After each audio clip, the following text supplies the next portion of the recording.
Hello বন্ধুরা, যে সকল বন্ধুদেরকে বলছি যারা ইলেকট্রিক্যাল কাজ করছেন তাদের উদ্দেশ্য করেই বলছি।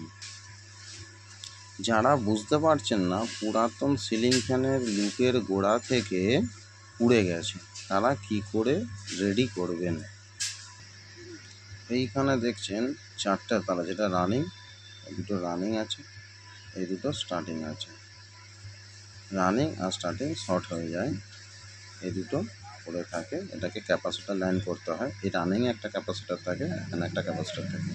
আমি আজকে আপনাদেরকে পরিষ্কার দেখাচ্ছি কিভাবে কানেকশানটা বার করবেন। আগে আপনারা সিরিজ বোর্ডে চেক করে দেখে নেবেন যে আপনাদের কয়েলটা ঠিক আছে কি না, বডি আছে কি না। হ্যাঁ, তারপর এই যে আমার সাইজের লুপ তার কাটা রয়েছে, এই লুপ তার কাটা দিয়ে আমি কানেকশান করে দেখাচ্ছি, আপনারা দেখুন। দেখুন রানিং কয়েল দুটো আমি কানেকশান করে দিয়েছি। এবারে পড়ে রইল স্টার্টিং কয়েল দুটো। এইবারে আশা করি বুঝতে পারছেন, এই দুটো রানিং, লাল দুটো, সবুজ দুটো স্টার্টিং। ওকে, তারপর আপনাকে ঝালাই করে কানেকশান করে সব দেখাচ্ছি আপনাদের। দেখুন কানেকশানটা দেখে নিন। এই রানিং কয়েল লাইনে আছে, এই আপনার স্টার্টিং কয়েল লাইনে আছে। এটাকে একবার চেক করে দেখে নেন বডি আছে কি না। যদি বডি থাকে তাহলে কিন্তু কয়েলটা চলবে না, আপনার খাটাটাই বৃথা হয়ে যাবে।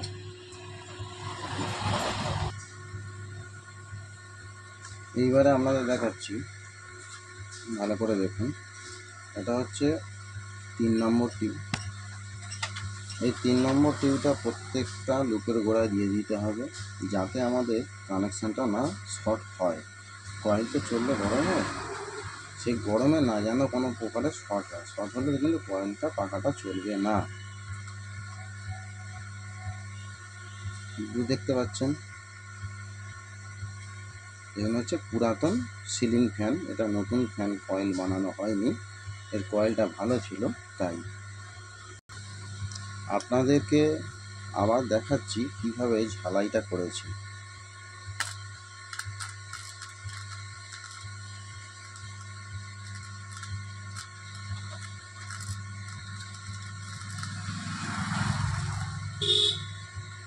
দেড় হাজার সিরিজে কীভাবে আমরা ঝালাই করলাম।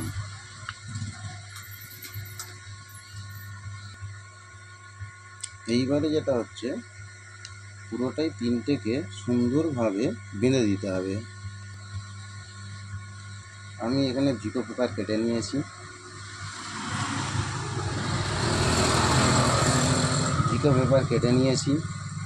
কেটে নিয়ে এইগুলোকে সুন্দর করে সাজিয়ে ফেললাম। সাজিয়ে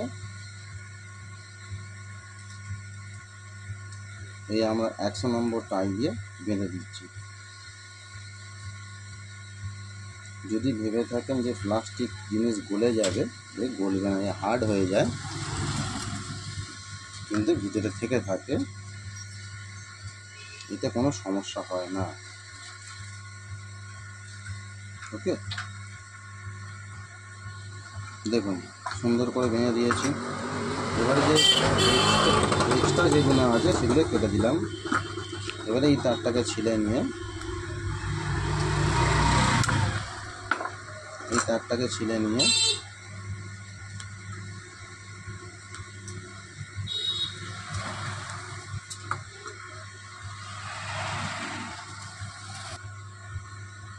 লুপটাকে করে তারপরে ছিঁড়ে নিয়েছি। কেটে নিয়ে ভিতরে শ্যাফটের ভিতর দিকে সুতো বার করে দিয়েছি, যাতে আমাদের লুপ তারটা তুলতে খুবই সুবিধা হয়।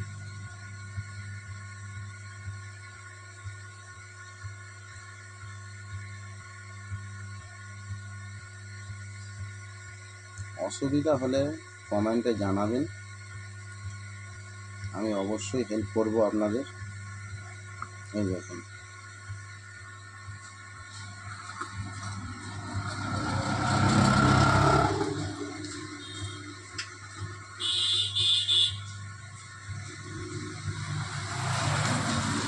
লুপ তারটা সহজেই উঠে এলো। এক্সট্রা যে দড়িটা ছিল সেই সুতোটা কেটে বাদ দিয়ে দিলাম।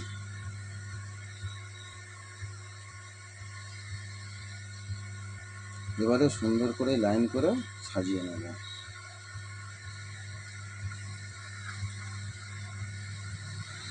তাহলে আমার কয়েল থেকে লুপটা রেডি হয়ে গেল। এবারে দেখে নেব যে কয়েলের মধ্যে কানেকশানটা আছে কি না। এরকম শর্ট করে দেখে নেব। হ্যাঁ, আমি 200 ওয়াট সিরিজে চেক করি, দেখছেন কয়েলে ফ্লাশ হচ্ছে, লুপ ঘোরায়, তার মানে কয়েলটা আমার ওকে আছে, বডি নেই। রানিং কয়েলটা দেখে নিন, রানিং কয়েলটা দেখুন হালকা করে ফ্লাশ হচ্ছে, কারণ রানিং কয়েল আমার ওকে আছে, বডিও নেই।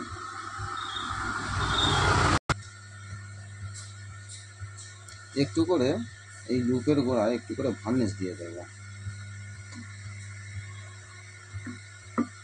এই যে ভার্নিশটা দিয়ে দিলাম, ইতিমধ্যে একটা হাই স্পিড থিনার দিয়েছিলাম, যাতে পুরাতন লুপ তার তো হার্ড হয়ে থাকে, যাতে না তারটা কেটে যায়।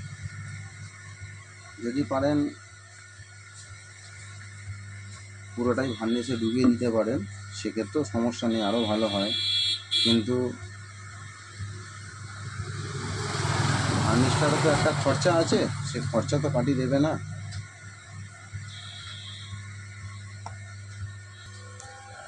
আমার এই পাখাটা লুপ কানেকশান কমপ্লিট হয়ে গেল। এর পরের ভিডিওতে আমি দেখাবো কী করে পাখা ফিটিং হয়।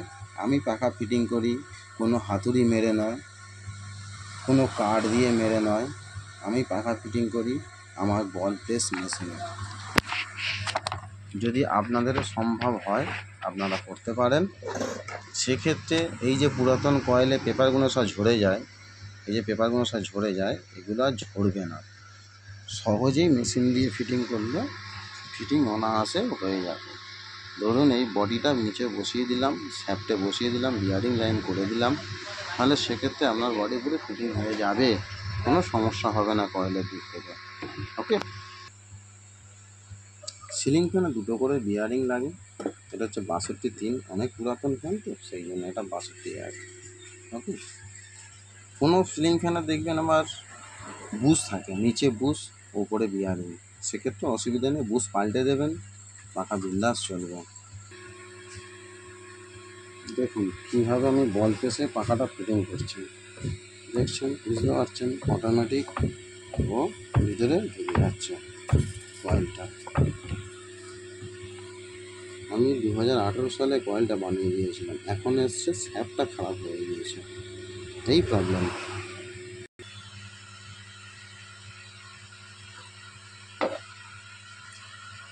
আপনাদের যদি কারো বুঝতে অসুবিধা হয় আমাকে কমেন্টে জানাবেন, আমি সলিউশন করে দেবো।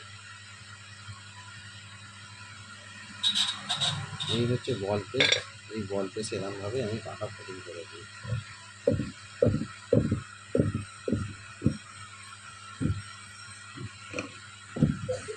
বুঝতে পেরেছেন, কোনো আমাকে মারধর করতে হলো না, কোনো কিছু করতে হলো না, পাখা ইজিভাবে ফিটিং হয়ে গেল। দেখুন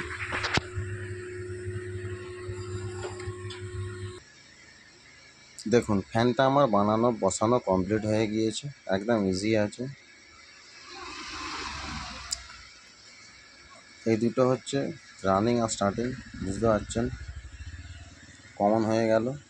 এদিকে রানিংটা ক্যাপাসিটারের মধ্যে চলে গেল, আর স্টার্টিংটা এখানে কানেকশানে লাগানো রইল। ওকে, এই হচ্ছে পাখা ফিটিং। এবারে আপনাদের দেখাচ্ছি এটা চলছে কি না।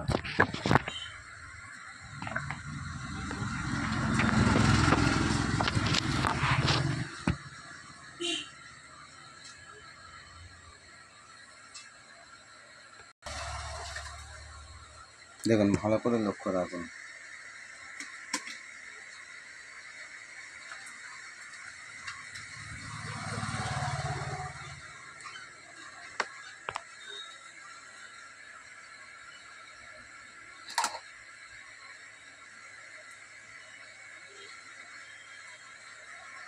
পাখার স্পিডটা দেখেছেন, এই দেখুন।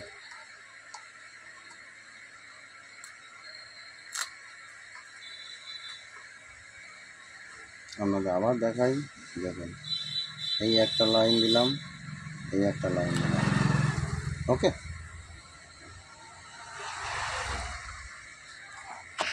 অনেক কষ্ট করে স্যার, অনেক কষ্ট করে বন্ধুরা ভিডিওটা করছি, পারলে একটা সাবস্ক্রাইব করে দেবেন। Thank you.